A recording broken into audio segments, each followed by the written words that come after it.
Hey there, here we go with another one of our dates with Dax for 30 days.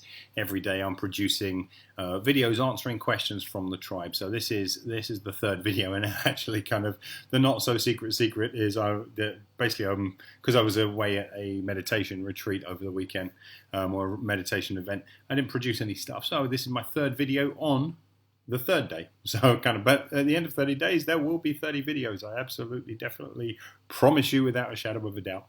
So today's video is coming from Armando Cruz. And he said, why do we make... So today's video isn't coming from Armando Cruz. Today's video is coming from me, but the question is coming from Armando Cruz.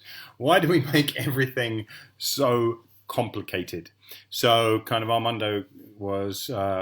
looking at one of the other threads, we were engaged in a conversation, but you asked a great question. Why do we? And obviously as coaches, this is a really important concept to grasp and to understand and to gain clarity around for ourselves, right? Why do we make so many things so complicated? Maybe you found this, in observation of your clients. Maybe it's an area of frustration or big challenge for you, or maybe it's in your own life or in your family or your relationship. You see that things just seem to get really complicated, really complex.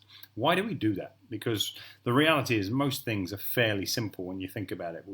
This kind of tendency to make things pretty complex. So I come at this from, there's a bit of personal supposition here, and there's a little bit of aspects of neuroscience. It all ties together, and certainly it's been my experience and observation that people can have a much simpler life if they are aware of what is making it complex. So I love this question. So what is making things complex for people? Well, ultimately, when you boil it down, the brain is... when you get rid of it, kind of all the nuts and bolts and inner workings and all the brain zones, when you boil it down, what the brain is more than anything else is a pattern recognition machine. It's simply seeking patterns. Okay, so there's a pattern for what normal air smells and tastes like, and what normal water tastes like, and that's why you're sitting here and suddenly, can you smell gas? Right? Kind of, it's broken the pattern, the normal pattern for what a room should smell like when it's all safe is essentially broken, right?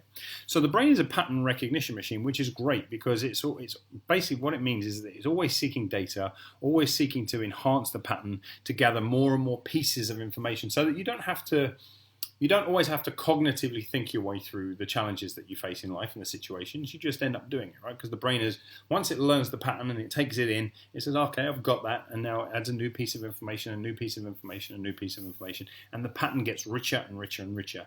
And by pattern, what we're really saying is that the brain uses the patterns, right? The patterns it recognizes to create predictions, and it uses these predictions to create probabilities, and it uses these probabilities to ask and answer the question, okay, am I safe? Like, given what's happening right now, am I safe? Am I safe? Am I safe? The brain's basically default question that it plays over and over again is, am I safe? Is the air safe? Is the water that I'm drinking safe? Is the conversation I'm having with this person safe? Is it like, am I safe? Am I safe? Am I safe? Fantastic, right? If it says yes, I'm safe, it goes on to other thoughts, and we think bigger and higher thoughts. But interestingly enough, it tends to use the same pattern. So when it comes across a new experience, or even an experience that it's had before, the brain is hungry for new data, right? So it's continuously seeking out data. But the trouble is, the brain has a tendency to seek out data very often beyond practical usefulness.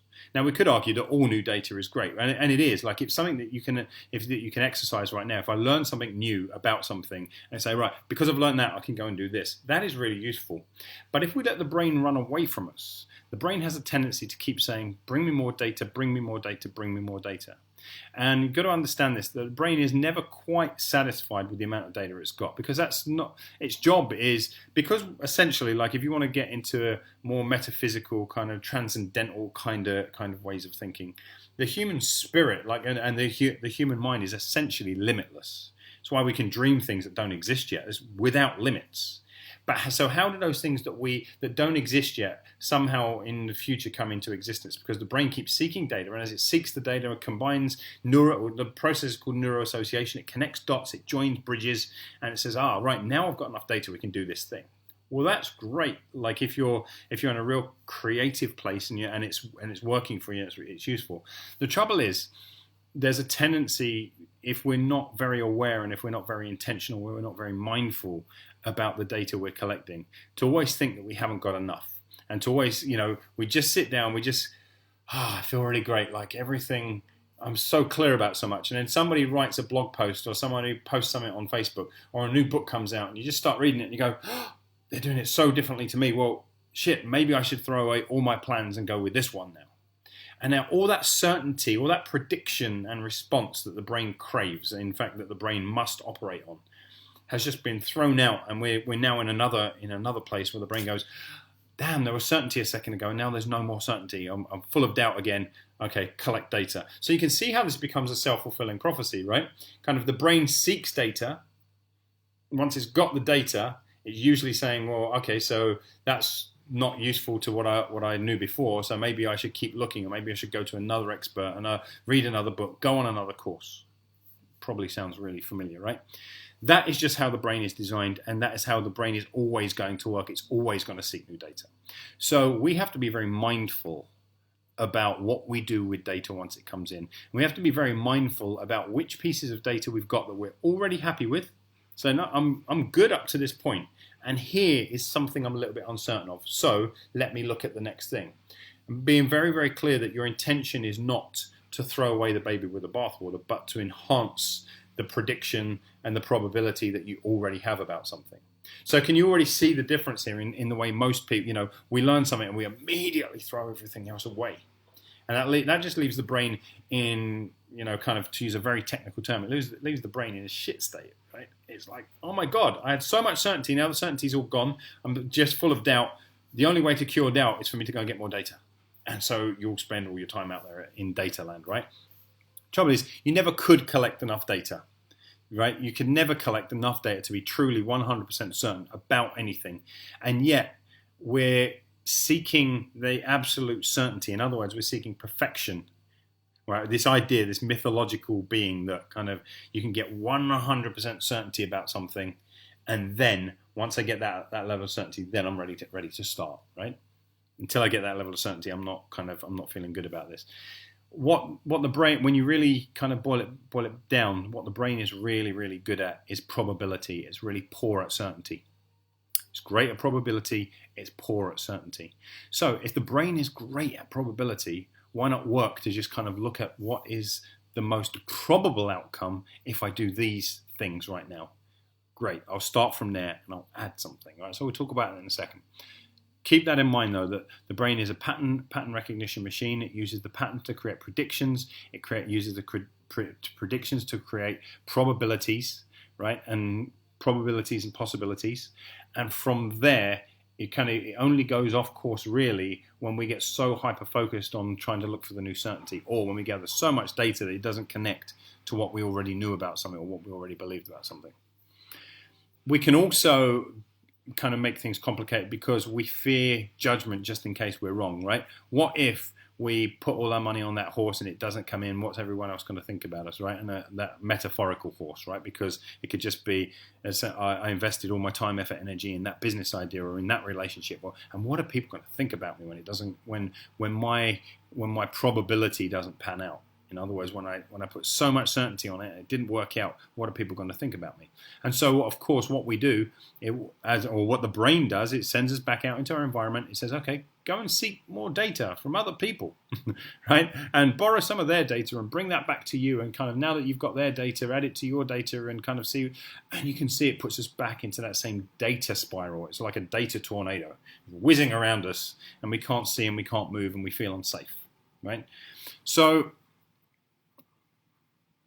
the main thing that I think protects us from this, and the main thing that kind of keeps us moving in the right direction, like we're data seeking machines. The brain is always going to look for it.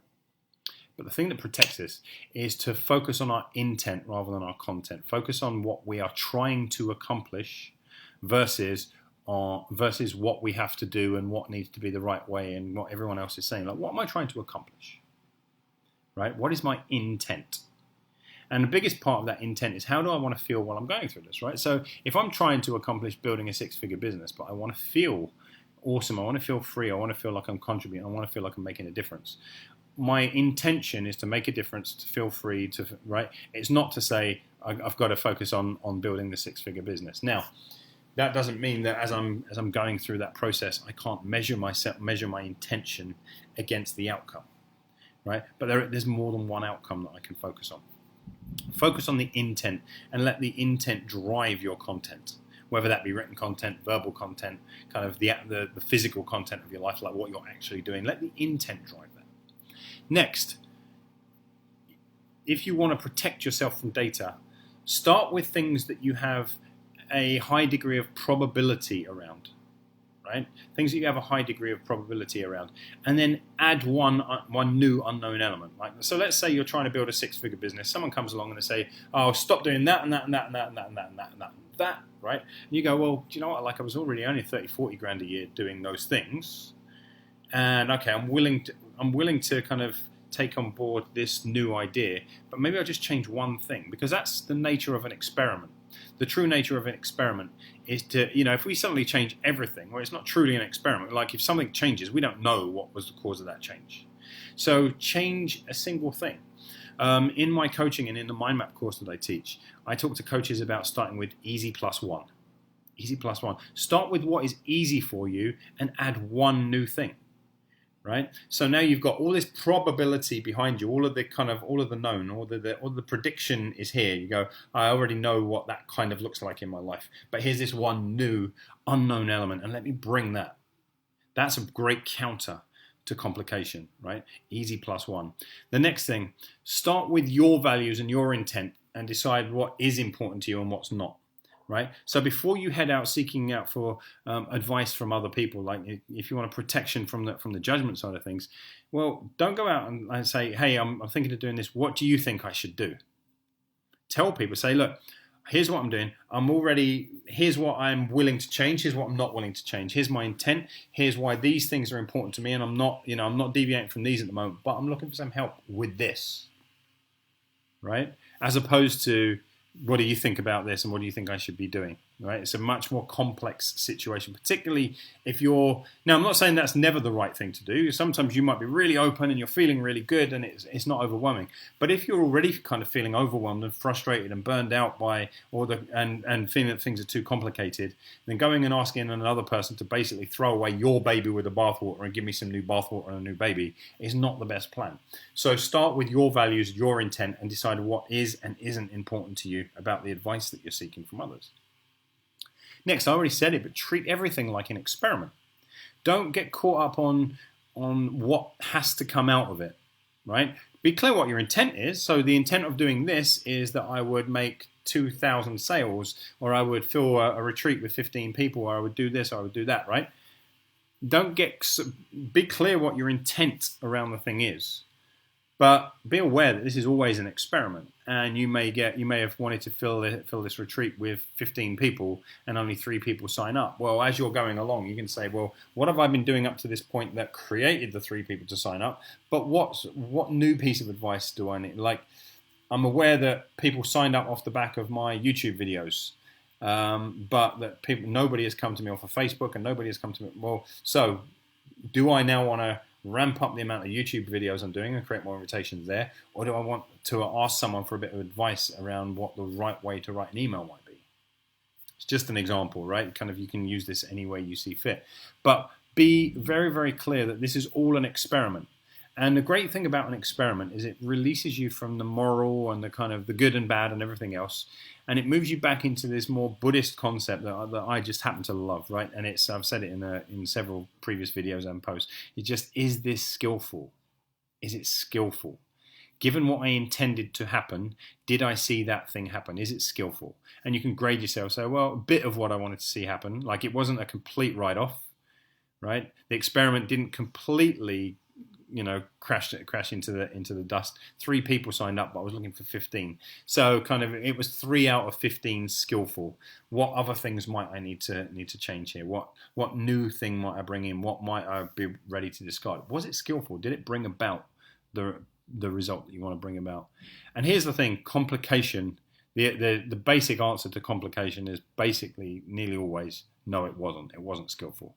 I had too many moving parts, too many thoughts, too many ideas, too many storylines running at once, too many things to do. I was overwhelmed. I was burned out. I was trying to convince, like, as it gets complex, skill goes down. Right? So start with the lowest levels of kind of change and adaptation, right? The lowest levels of new prediction. Start with a great deal of probability based upon current experience, and then add the uncertainty in you treat the uncertainty simply as an experiment. Okay, but again, in answer to the question, why do we make everything so complicated? Because that's the way the brain was designed. But the brain was also designed for you to be mindful about things. It's just when you're not mindful, things get complicated, because you instead of relying upon the probabilities that you've already spent a lifetime developing, you venture out into data that you're uncertain about, and you're hoping to make predictions based upon more and more and more and more and more data. Okay, so I hope that makes sense. I hope that that resonated with you. Love to hear your feedback. I'd love to hear kind of, did that hit the spot? Do you agree with it? Do you disagree with it? I don't really care. I don't mean that in a conceitful way. This is a discussion. I've partly given you my opinion, and I've partly given you some of the neuroscience behind why this happens. I don't mind whether you agree with it, whether you don't agree with it. I just want to engage in a great conversation with you. So what are your thoughts? What came to mind as I was yammering on there? Look forward to hearing from you soon. Take care.